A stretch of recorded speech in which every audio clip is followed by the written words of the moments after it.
Mendel's law of segregation. The law states that when two traits come together in one hybrid pair, the two characters do not mix with each other and are independent of each other. Each gamete receives one of the two alleles during the meiosis of chromosome. What does it mean? देखो, इसको हम monohybrid cross के base पर explain कर सकते हैं. How we can explain it with the help of a monohybrid cross? First of all, this law is also known as the law of purity of gamete, and जैसे मैंने कहा है कि monohybrid cross forms the basis of this law, and according to this law, here you can see, students, these are two parents. The first one is the pure line, ठीक है. Toll parent है and ये both जो factors है इसके अंदर जो दोनों भी एलील्स हैं ये कैसे हैं? सेम है, ठीक है. And this one is the dwarf parents और इसके भी दोनों एलील्स कैसे हैं? सेम है. This one is dominant and this one is recessive. So in the gamete they will give one allele, and when this allele will fuse, ठीक है, when this allele fuses in the F1 generation, जब ये allele F1 generation में fuse हो रहा है. आपको पता है मोनोहाइब्रिड क्रॉस आपने पढ़ा है कि ये जो आपको मिलता है, ठीक है, ये क्या है? ये वाला F1 जनरेशन हमारी क्या होती है? डोमिनेंट पेरेंट की जैसे क्या होती है? टॉल होती है, ठीक है. डॉर्फनेस का जीन जो है वो भी है इसमें, बट वो अपने आप को एक्सप्रेस नहीं कर पाया है बिकॉज वो रेसेसिव है, ठीक है. तो यहाँ पर लॉ ऑफ सेग्रीगेशन कैसे कहता है? क्या कहता है कि ये जो दो जीन्स हैं they remains together in a hybrid. वो हाइब्रिड में प्लांट में एक साथ रहते हैं and they do not get mix with each other. वो एक दूसरे से मिक्स नहीं होती, वो इंडिविजुअल ही रहते हैं. ऐसा नहीं है कि ये गायब हो जाएगा या इसके साथ में मिक्स हो जाएगा. इसका प्रूफ हमको कैसे मिलता है? इसका प्रूफ हमको जब F1 की सेल्फिंग करते हैं. F1 की सेल्फिंग के टाइम पे आपने क्या देखा कि रेसेसिव वाला एक प्लांट हमको वापस मिल गया. अगर ये जीन मिक्स हो गया होता, ब्लेंड हो गया होता या कहीं डिसअपियर हो गया होता तो हमको ये रेसेसिव वाला प्लांट नहीं मिलता. यहाँ से हमको पता चलता है कि ये जीन सेपरेट थे एक दूसरे से, ठीक है. गैमेट फॉर्मेशन के टाइम पर ये एक दूसरे को इन्फ्लुएंस नहीं करते हैं, ये सेपरेटली क्या होते हैं? गैमेट के अंदर क्या होते हैं? जाते हैं, ठीक है. So this law is known as law of segregation. Law of segregation आपको समझ में आया? ठीक है. क्या होता है in the law of segregation? The dominant and the recessive character दो remain together for a long time, but they do not mix with each other and separate or segregate at the time of gametogenesis. Gametogenesis जब होता है, gamete formation होता है, ये भले साथ में रहते हैं बट इस टाइम पर ये क्या होते हैं? सेग्रीगेट हो जाते हैं, एक दूसरे से अलग अलग हो जाते हैं. And this is universally acceptable law, और ये लॉ जो है हर जगह पर आप देखोगे कि ये होता है इस तरीके से.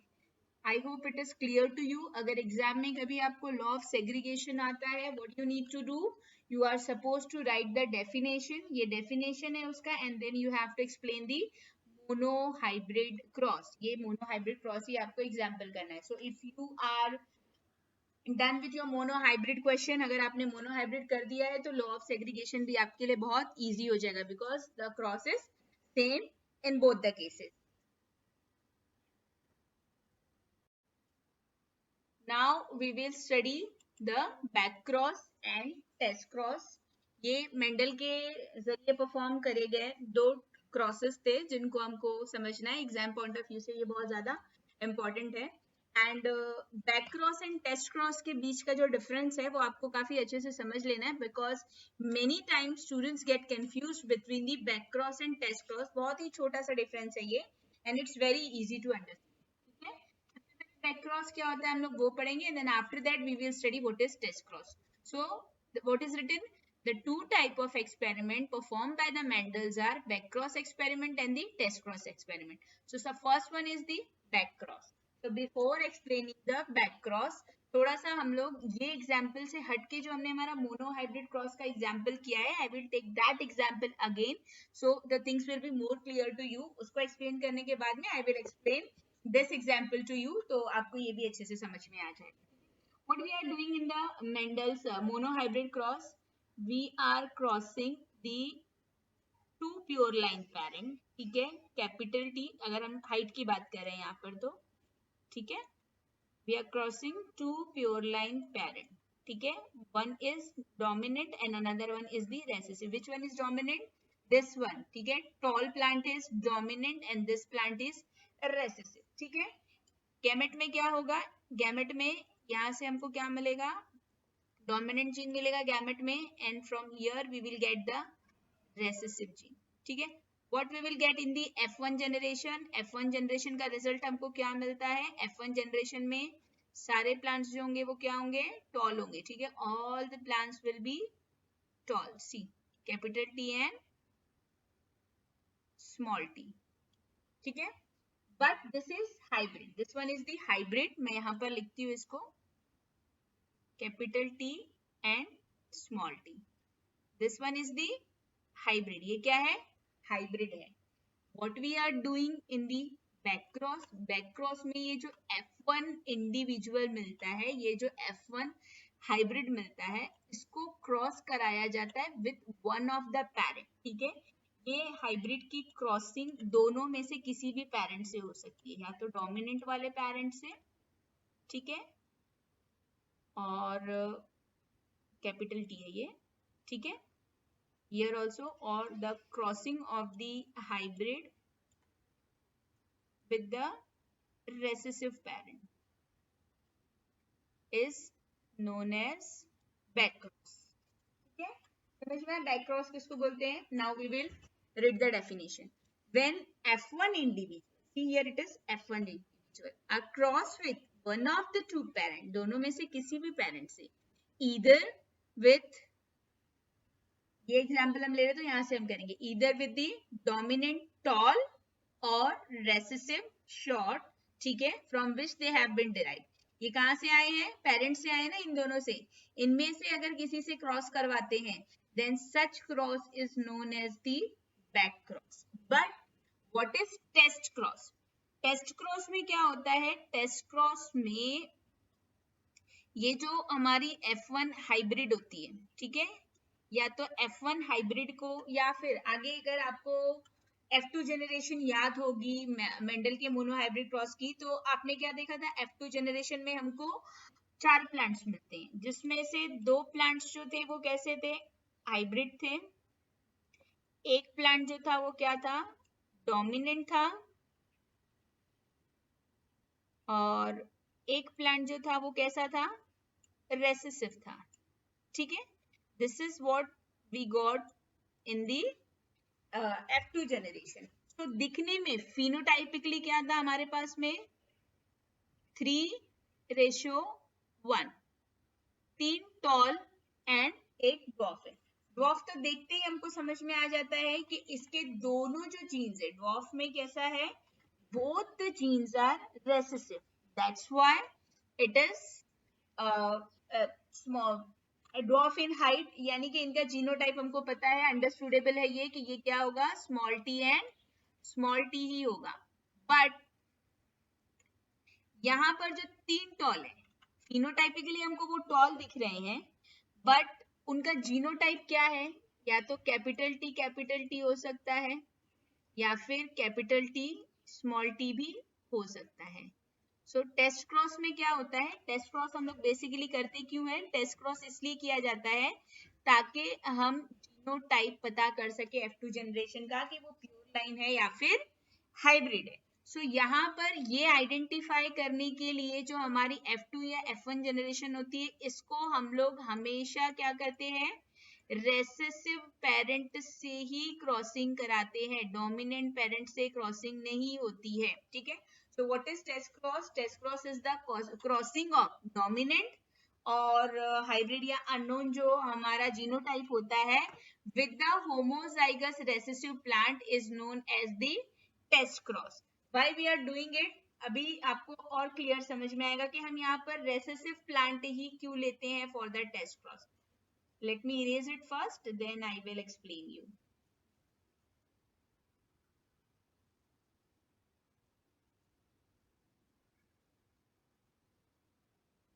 सी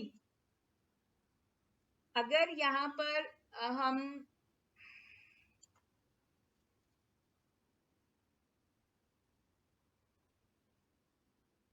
F1 जनरेशन जो है हमारी वो है F2 जनरेशन में जो प्लांट है वो कैपिटल टी होगा और इसको हम क्रॉस करवाते हैं with recessive parent small T and small T, ठीक है।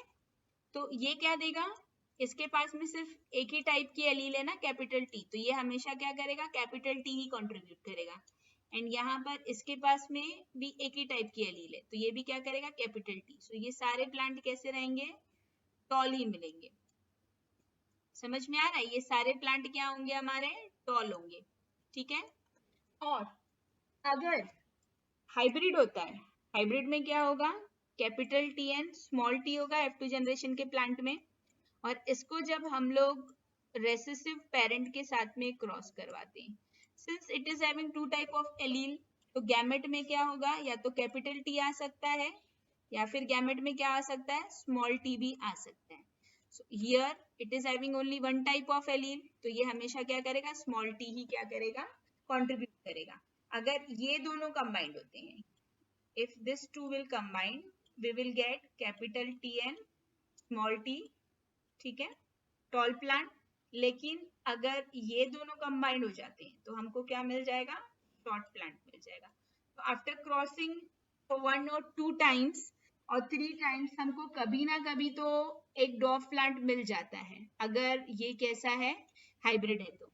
और अगर ये हाइब्रिड नहीं होगा तो हम कितनी भी जनरेशन तक इसको क्रॉस करवाते रहे हमको हमेशा टॉल प्लांट मिलेगा। सो इस तरीके से हम क्या कर सकते हैं जीनोटाइप जो होता है F1 एंड F2 जनरेशन का उसको फाइंड आउट कर सकते हैं।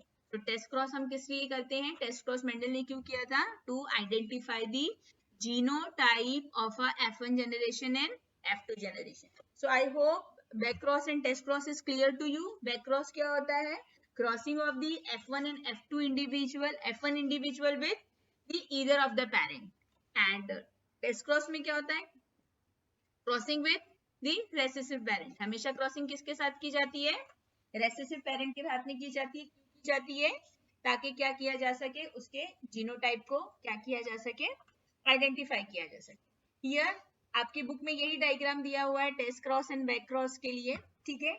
डायग्रामेटिक रिप्रेजेंटेशन है, ये होमोजाइगस रेसेसिव है दोनों भी, ठीक है। अब ये जो रेसेसिव पेरेंट है, ठीक है, ये दोनों क्या है पेरेंट प्लांट है और ये F1 प्लांट है हमारा। ये F1 प्लांट हमारा क्या हो सकता है, ये होमोजाइगस डोमिनेंट हो सकता है या फिर हेट्रोजाइगस यानी कि हाइब्रिड भी हो सकता है। अगर ये होमोजाइगस है so every time you will get all the violet flower because यहाँ पर violet color dominant है और ये वाला recessive है, ठीक है। यहाँ पर क्रॉसिंग किस तरह से शो कर रही है, इस तरीके से शो कर रहे हैं यहाँ पर। so if this plant is having dominant gene, so in every generation you will get the violet flower। और अगर ये हेट्रोजाइगस होता है, इसमें दोनों एलील्स प्रेजेंट होती है और अगर आप इन दोनों की क्रॉसिंग करोगे तो यहाँ पर 2 टाइप के गैमेट्स मिलेंगे और पॉसिबिलिटी क्या होगी कि आपको यहाँ पर वापस से व्हाइट कलर के फ्लावर्स मिलने लगेंगे। समझ में आया। सो टेस्ट क्रॉस हम किस लिए करते हैं, टेस्ट क्रॉस हम क्या करते हैं फिनोटाइप को आइडेंटिफाई करने, जीनोटाइप को आइडेंटिफाई करने के लिए करते हैं F1 जनरेशन के। अगर आपको ये क्रॉस कंफर्टेबल नहीं है you can do the cross of the height also, जो मैंने आपको पहले समझाया है।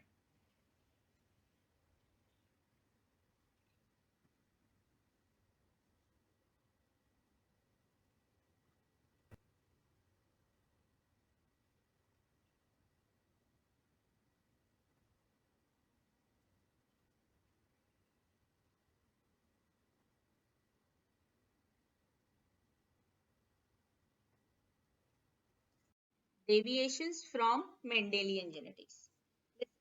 कैसा है कि मेंडल के जो एक्सपेरिमेंट्स हमने अभी पढ़े हैं, मेंडल के कौन कौन से एक्सपेरिमेंट पढ़े हमने, मेंडल का मोनोहाइब्रिड क्रॉस पढ़ा, डाईहाइब्रिड क्रॉस पढ़े, तीनों लॉस पढ़े हम लोगों ने, law of segregation, law of dominance, law of independent assortment, then we studied back cross and test cross.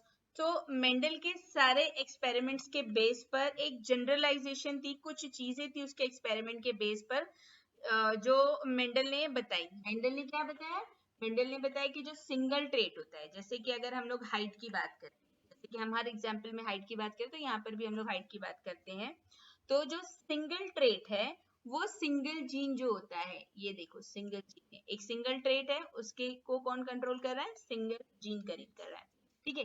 But ये जो जीन्स होते हैं उसके दो एलील्स होते हैं, एक पैटर्नल एलील होता है, एक दूसरा क्या होता है? मैटरनल एलील्स होता है, ठीक है। इनमें से भी दो टाइप के एलील्स पढ़े हम लोगों ने, एक या तो डोमिनेंट हो सकता है, एक या तो रेसेसिव हो सकता है, ठीक है। और ये कैसा है कि इंडिपेंडेंटली जो ये फैक्टर्स होते हैं वो क्रोमोसोम में इंडिपेंडेंटली कैसे होते हैं? असॉर्ट होते हैं। एक फैक्टर जो रहता है दूसरे फैक्टर पे डिपेंडेंट नहीं होता, डोमिनेंट या रेसेसिव का जो कैरेक्टर होता है ये होता है। बट आगे आगे जैसे जैसे टाइम गुजरते रहा और भी बहुत सारे एक्सपेरिमेंट होते रहे, तो क्या देखा गया कि मेंडल ने जो एक्सपेरिमेंट किया था वो रॉन्ग नहीं है, वैसा होता है।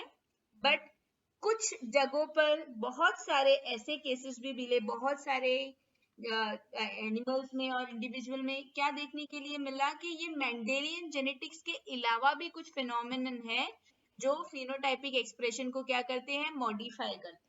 तो उसी को हम लोग क्या बोलते हैं? नियो मेंडेलियन या फिर पोस्ट मेंडेलियन जेनेटिक्स जो है उसको बोला जाता है। समझ में आया?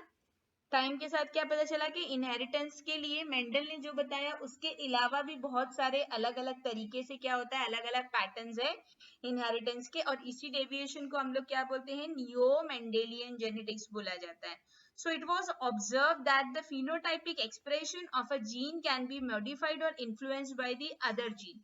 क्या देखा गया कि किसी भी जीन का जो फिनोटाइपिक जो फैक्टर है वो इन्फ्लुएंस हो सकता है दूसरे जीन के बेस पर भी, ठीक है। ये चीजें आपको और क्लियर समझ में आएगी when we will see the examples, ठीक है। तो जीन इंटरेक्शन दो तरह का हो सकता है, एक या तो इंट्राजेनिक हो सकता है या फिर कैसा हो सकता है? इंटरजेनिक हो सकता है। Intragenic occurs between the alleles of the same genes. कैसा होगा कि ये जो इंट्राजेनिक होगा, ठीक है, इंट्राजेनिक में क्या होगा? ये जो जीन है, ठीक है, suppose this one is the gene, तो ये जीन के पास में जो सेम सेम एलील्स है, ठीक है, सेम एलील, होमोलोगस क्रोमोसोम में जो सेम सेम एलील्स होता है ना, इनके बीच में इंटरेक्शन की वजह से कैसा होगा कि नया आपको अलग टाइप का फिनोटाइप देखने के लिए मिलेगा। और इंटरजेनिक में कैसा होगा? सेम क्रोमोसोम सेम जीन पर नहीं बल्कि दूसरे जीन्स के ऊपर जो होगा डिफरेंट एलील की वजह से क्या हो रहा है? उसको वो कंट्रोल हो रहा है। तो इंट्राजेनिक के लिए आपको एग्जाम्पल में हम आज इनकम्प्लीट डोमिनेंस एंड कोडोमिनेंस पढ़ेंगे, एंड फॉर द इंटरजेनिक हमको प्लियोट्रॉपी, मल्टीपल एलील्स वगैरह जो पढ़ना है, दैट सॉरी मल्टीपल एलील आपको इंट्राजेनिक में ही पढ़ना है, ये हम लोग नेक्स्ट लेक्चर में पढ़ेंगे।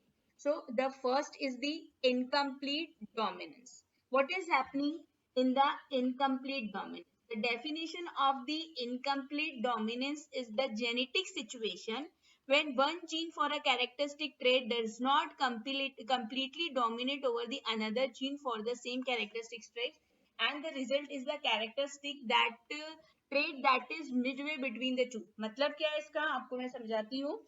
एक सिंपल टर्म में हम लोग ने जो monohybrid cross and dihybrid cross में क्या देखा था हमने कि एक जो होता है वो डोमिनेंट होता है, एक जो होता है वो रेसेसिव होता है। हियर फॉर एग्जांपल ये डोमिनेंट है और ये अगर रेसेसिव है, ठीक है।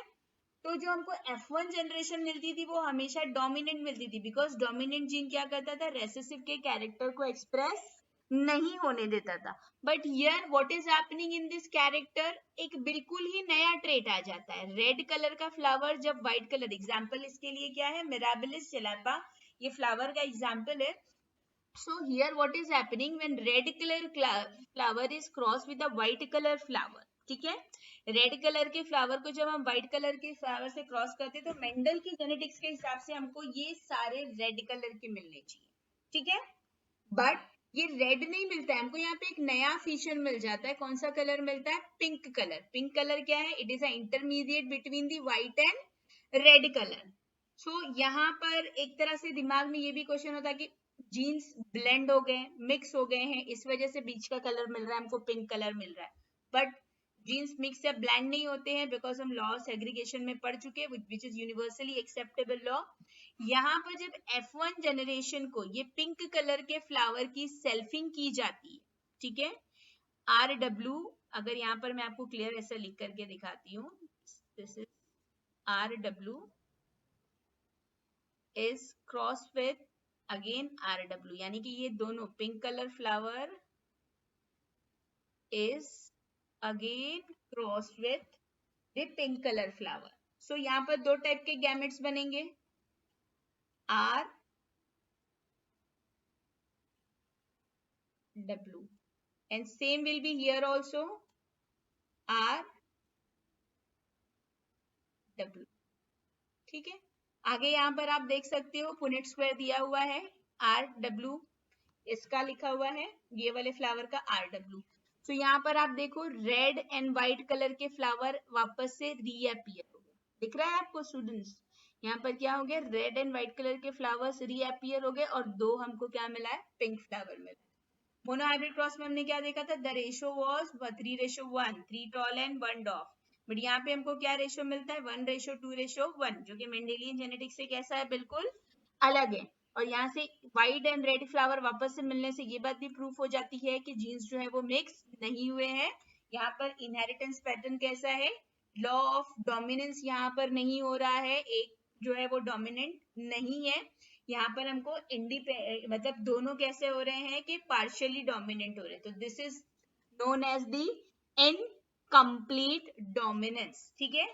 The next example of intragenic dominance is the codominance. Codominance में आपको क्या देखने के लिए मिलेगा, यहाँ पर ये आप देख सकते हो, directly I will take the example और उसके बाद में हम लोग डेफिनेशन पढ़ लेंगे, ठीक है। रेड कलर की जो यहाँ पर कैटल का एग्जांपल लिया है, इस cross with the white colour cattle, ठीक है। सो जो F1 जनरेशन मिलती है, अगर ये डोमिनेंट होता तो हमको रेड कलर मिलना चाहिए था, और अगर ये डोमिनेंट होता तो हमको व्हाइट कलर मिलना चाहिए था। But in the F1 generation we are getting the roan. Roan का मतलब कैसा है, ब्राउन कलर की जो कैटल है उस पर व्हाइट व्हाइट आपको पैचेस मिल रहे हैं, यानी कि दोनों ही जीन्स अपने आप को क्या कर रहे हैं, दोनों डोमिनेंस शो कर रहे हैं, कोई पार्शियल कैरेक्टर नहीं मिल रहा है, दोनों भी नजर आ रहे हैं इसके अंदर डोमिनेंसी। तो इसको हम लोग क्या बोलते हैं, कोडोमिनेंस बोलते हैं। Codominance is a form of inheritance where in the alleles of a gene pair in a heterozygous are fully expressed, ठीक है। यहाँ पर कैसा होता है कि दोनों भी अपने आप को fully express नहीं कर पाते हैं, तो क्या होता है, कॉम्बिनेशन जो होता है वो कैसा होता है, जो F1 जनरेशन होता है वो कॉम्बिनेशन होता है दोनों का, दोनों या तो कोई भी डोमिनेंट नहीं होता और दूसरा कोई भी रेसेसिव नहीं होता। अब अगर आप सेल्फिंग ऑफ F1 जनरेशन करके देखते हो, ठीक है, यहाँ पर R और यहाँ पर स्मॉल r है, ठीक है, रेड कलर के लिए। It is very difficult to write with this cursor, ठीक है। एंड यहाँ पर इसके लिए हमको RW लिखना है, ठीक है। दिस इज द रोन, ठीक है, ये हमारा क्या है, रोन है, ठीक है। इसके अंदर दो जीन्स होते हैं, RR एंड RW, ठीक है। When it is cross with another roan, another roan का भी जीनोटाइप क्या होगा, सेम होगा, RR एंड RW, ठीक है। So it will produce two type of gamete and it will also produce two type of gamete. Gamete में क्या chances है, कैपिटल R स्मॉल r, यानी कि रेड कलर का जीन या फिर व्हाइट कलर के लिए जीन आ सकता है, ठीक है। सेम केस यहाँ पर भी होगा, ठीक है, R R यानी कि रेड कलर जीन, और या फिर गैमेट में क्या आ सकता है, व्हाइट कलर के लिए जीन आ सकता है, ठीक है। सो F2 जनरेशन में अगेन जैसा आपने इनकम्प्लीट डोमिनेंस में देखा था, the same thing you will see in the F2 generation here also. Wait a minute student,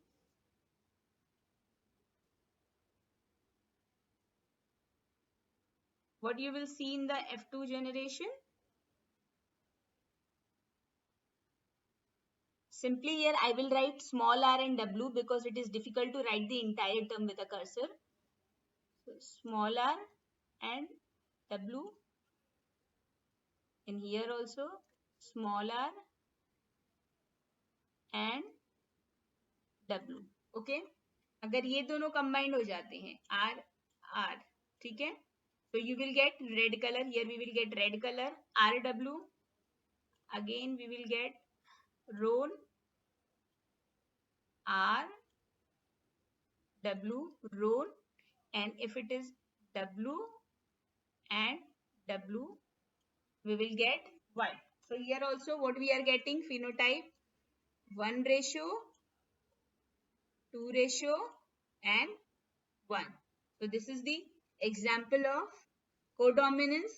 new Mendelian genetics के 2 एग्जाम्पल पढ़े और बाकी के हम नेक्स्ट लेक्चर में देखेंगे.